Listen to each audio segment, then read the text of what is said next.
ابو ذر رضی اللہ تعالیٰ عنہ جنگل میں رہتے تھے، کوئی وہاں آبادی نہیں تھی، ایک بیٹی، ایک بیوی اور ایک خود۔ موت کا وقت آ گیا تو ان کی بیگم رونے لگی کہ اب تو یہاں ویرانے میں مر رہا ہے، یہ بچی ہے، میں عمر رسیدہ ہوں، تیرا غسل، تیرا کفن، تیری قبر کون کرے گا؟ ہائے ہائے، کہا دیکھ اللہ کی بندی، ما کذبت وما کذبت، نہ میں جھوٹ بول رہا ہوں نہ کہنے والے نے مجھ سے جھوٹ بولا۔ میں ایک مجلس میں تھا تو میرے نبی نے فرمایا کہ اس مجلس میں ایک شخص ایسا ہے جو اکیلا رہے گا، اکیلا مرے گا، قیامت کے دن اکیلا اٹھے گا اور اس کا جنازہ مسلمانوں کی جماعت پڑے گی۔ تو وہ سارے لوگ مر گئے شہروں میں، ایک میں اکیلا ہوں اس جنگل میں، کوئی آئے اور کتھو آوے گا، نہ کوئی راہ نہ رند، ایک تو چلو راستہ ہوگا، راستہ بھی کوئی نہیں، کون آئے؟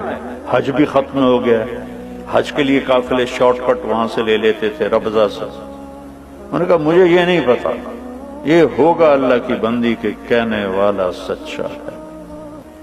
دوسرا یہ شاکلہ بنانے کی ضرورت ہے کہ دیکھو ایک میری نظر ہے جو وہ شیشے پر جا کے ختم ہو رہی ہے، ایک میرے نبی کی نظر ہے کہ آپ نماز پڑھ رہے ہیں، اللہ اکبر،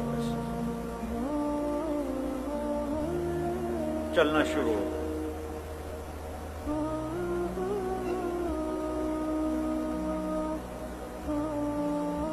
چلتے چلتے چلتے دیوار کے پاس آ کے کھڑے ہو گئے، یہ محراب نہیں ہوتی تھی، دیوار کے پاس کھڑے، تھوڑی دیر کے بعد پیچھے ہٹنا شروع ہو اور ہٹتے ہٹتے ہٹتے صف کے کنارے پر چلے۔ جب سلام پھیرا تو پہلی صف کے لوگوں نے تو دیکھا، پچھلوں نے نہیں دیکھا، تو انہوں نے کہا یا رسول اللہ یہ کیا کیا تھا آپ نے؟ پہلے تو کبھی ایسا نہیں کیا۔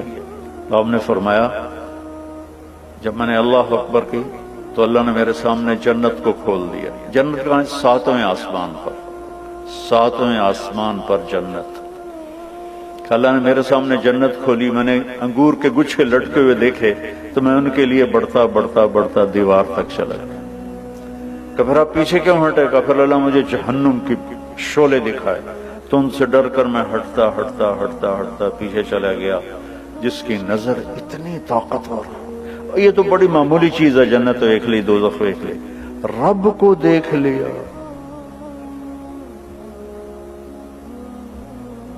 السلام علیک ایھا النبی ورحمۃ اللہ وبرکاتہ، اے میرے محبوب تیرا رب تجھے سلام پیش کرتا۔ اس کی نظر پہ یقین کرو کہ سود پہ کاروبار کرنا بے چینی اور اضطراب کے سوا کچھ نہیں۔ پرانی بات ہے، فیصلہ بات کا بڑا تاجر کہنے لگا یہ ہم تو بینکوں کے مینیجر ہیں، جتنا کچھ آتا ہے سارا ان کو کما کے دے دیتے ہیں کہ 2-4 ہزار بچتا ہے اسی بوجھ پا کے لے جانے ہیں، تو سن لوگ آتے ہیں شیخ صاحب تے سیٹھ صاحب اسی سارے بینکوں کے مینیجر ہیں۔ وہ کہنے لگی اب کون آئے گا یہاں؟ کہا مجھے نہیں پتا، چل راستے پہ جا کے بیٹھ۔ دن گزر گیا، کوئی نہیں ہے۔ اگلے دن اور حالت خراب، کہا جا راستے پر بیٹھ۔ ایک ایسے ہی راستہ تھا مکے کا شارٹ کٹ، جو کبھی حج جس کا لیٹ ہو جاتا تھا تو وہ راستہ اختیار کرتا تھا، صحرا تھا۔ تیسرا دن چڑھا تو بیٹی کو بلایا، کہنے والا بھی سچا تھا اور میں بھی سچ بول رہا ہوں، یہ یقین کا قصہ سنا رہا ہوں۔ بیٹی کو بلا کر بیٹا بکرا ذبح کرو اور کھانا تیار کرو، میرے جنازے پر کچھ مہمان آئیں گے، ان کو کھانا کھلانا ہے، میری موت مہمان نوازی سے روک نہ دے۔ وہ بیٹی نے کہا ان پہ وہ کملا ہویا پہ چلو ایک بکرا اٹھا دینی ہے۔ اس نے بکرا ذبح کیا اور اسے پکانا شروع کیا، اور اماں جی جا کے راستے پر بیٹھ گئے۔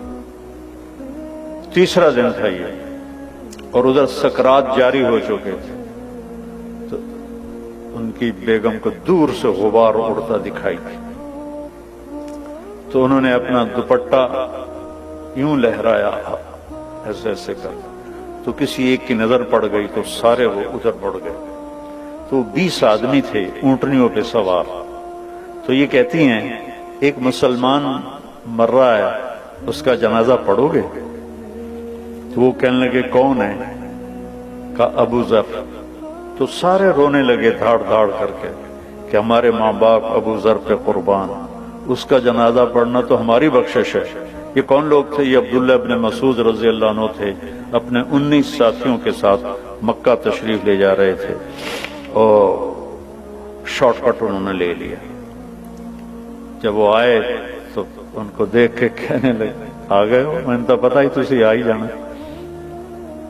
میرے نبی کی بات کا یقین.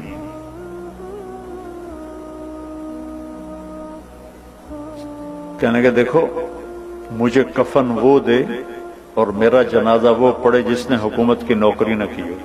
وہ تو خلافت راشدہ تھی، حضرت عثمان کی خلافت تھی.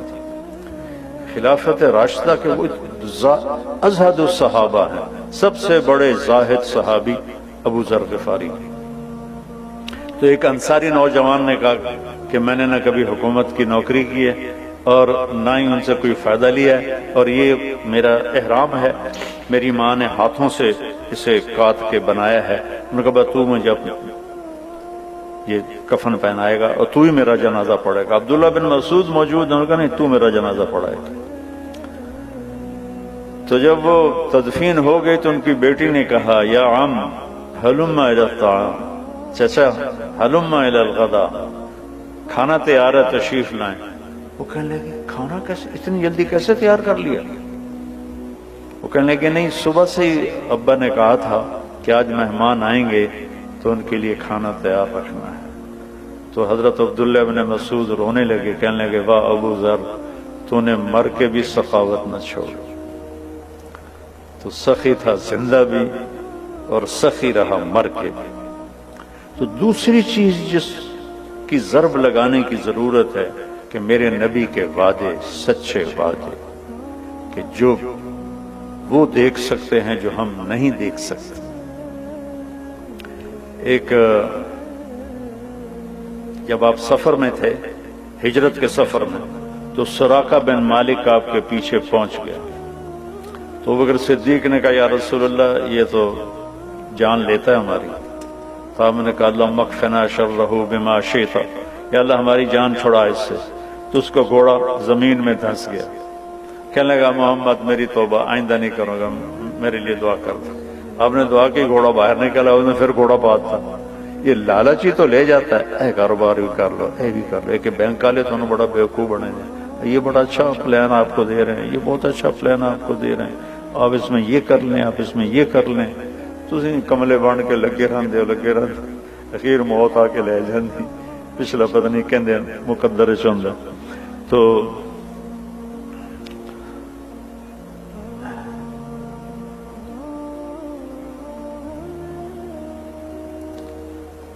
کیا کہہ رہا تھا؟ اب سراقہ بن مالک ان کو لالچ ہوا، پھر پیچھے دوڑے، پھر گھوڑا دھنس گیا. پھر کہنے لگا میں میری منت ہے ہوں بس میری توبہ، میں کلمہ پڑھ لیا. تو آپ نے دعا کی، گھوڑا نکلا. آپ نے کہا سراقہ یار آج تو میری جان لینے کے پیچھے ہے. وہ کیا دن ہوگا جب سپر پاور، یہ تو میں اپنے الفاظ کروں، جب سپر پاور ایران کے بادشاہ کے کنگن تجھے پہنائے جائیں گے. ایران کے بادشاہ کے کنگن تجھے پہنائے جائیں گے.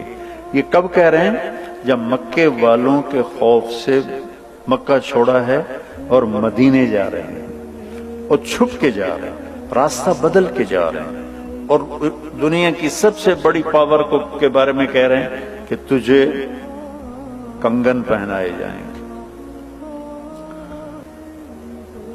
وہ خیر کلمہ پڑھ کے مسلمان ہو گئے. جب ایران فتح ہوا حضرت عمر کے زمانے میں، تو ان کے سامنے فہرست پیش کی گئی مال غنیمت کی.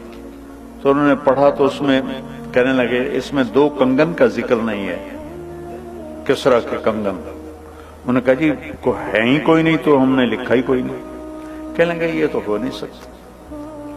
مجھے ابوبکر صدیق کہہ کر گئے تھے کہ تیرے دور میں کسرا کا خزانہ آئے گا اور اللہ کے نبی نے سراقہ سے وعدہ کیا تھا کہ اس کو یہ کنگن پہنائے جائیں گے۔ انہوں نے کہا جی ہمارے سامنے تو سارا گزرا ہے، مال غنیمت کوئی نہیں ہے۔ انہوں نے کہا سارا دوبارہ تلاش کرو، سارا مال غنیمت۔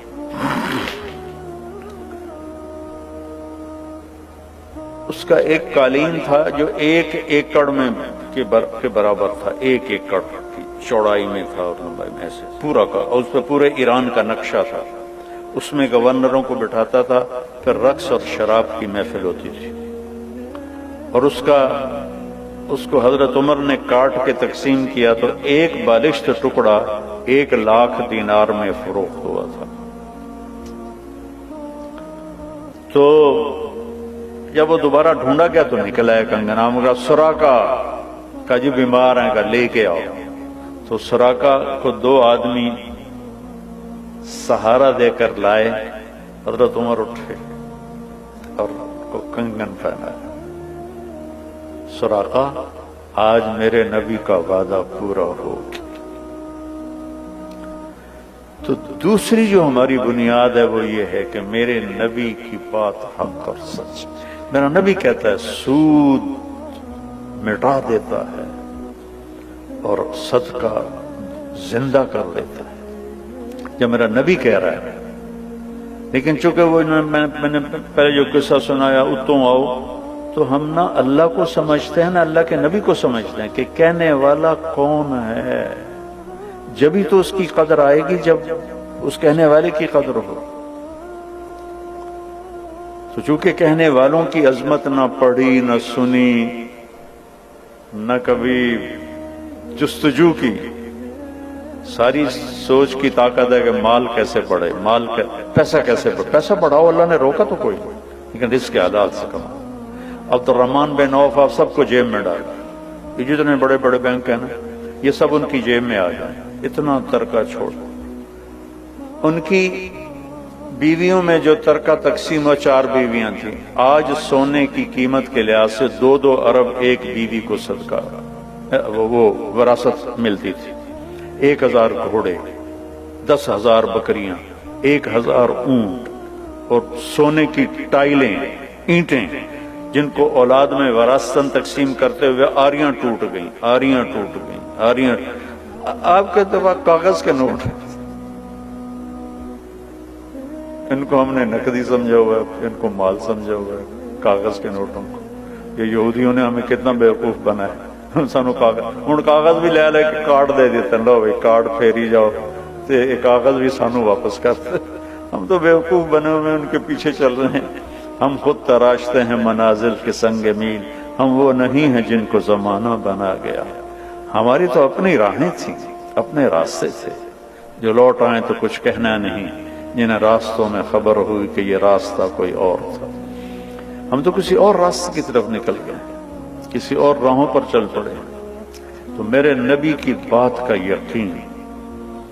ایک صحابی آئے، یا رسول اللہ میرے بھائی کا پیٹ خراب ہے، کہ اس کا عسل شہد پلا، شہد پلایا، پھر یا رسول اللہ اور زیادہ ڈائریا لگ گیا، آپ نے کہا شہد پلا، پھر شہد پلایا، پھر یا رسول اللہ اور زیادہ ہو گیا، کہا شہد پلا، تیرے بھائی کا پیٹ جھوٹا اور اللہ کا کلام سچا، فیہ شفاء للناس۔ تیسری دفعہ جب شہد پلایا تو اس کا پیٹ ٹھیک ہو گیا، صحیح ہو گیا۔